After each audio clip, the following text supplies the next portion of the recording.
এবার যুদ্ধের আগুন ধেয়ে আসছে এশিয়া মহাদেশেও। ভারতের সঙ্গে যৌথ মহড়া চালিয়ে ফেরার পথেই মার্কিন হামলার শিকার হলো ইরানি রণতরী।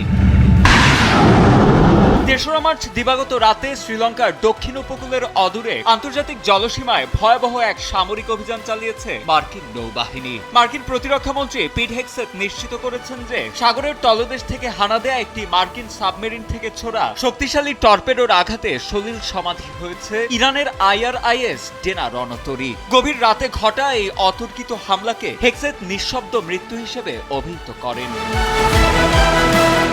সময় বিশ্লেষকদের মতে এই হামলায় ব্যবহৃত টর্পেডোটি পানির নিচ দিয়ে নিঃশব্দে ধেয়ে গিয়ে সরাসরি ইরানি রণতরীর তলদেশে আঘাত হানে। ফলে কোনো কিছু ঠাহর করার আগেই প্রচন্ড বিস্ফোরণে জাহাজটি চুরমার হয়ে যায়। ব্রিটিশ সংবাদ মাধ্যম বিবিসিকে দেয়া শ্রীলঙ্কান কর্তৃপক্ষের তথ্য মতে হামলার সময় জাহাজটিতে প্রায় 180 জন ক্রু সদস্য ছিলেন। তার মধ্যে 80 জন নাবিকের মরদেহ উদ্ধার করা হয়েছে এবং জীবিত উদ্ধার করা সম্ভব হয়েছে 32 জনকে। এখনও নিখোঁজ রয়েছেন প্রায় 70 জন নাবিক।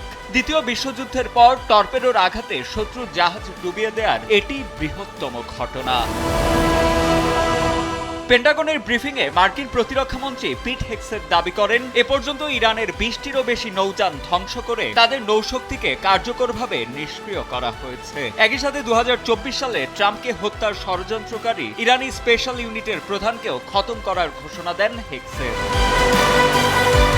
মার্কিন সামরিক পরিসংখ্যান অনুযায়ী ইরানের ক্ষেপণাস্ত্র ছোড়ার ক্ষমতা 86% ঘুরিয়ে দেয়া হয়েছে।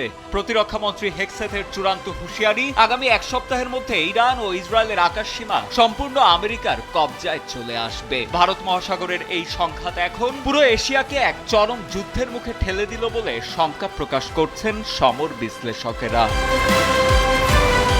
সাজিদ আনিল, ডেস্ক রিপোর্ট, সময়ের আলো।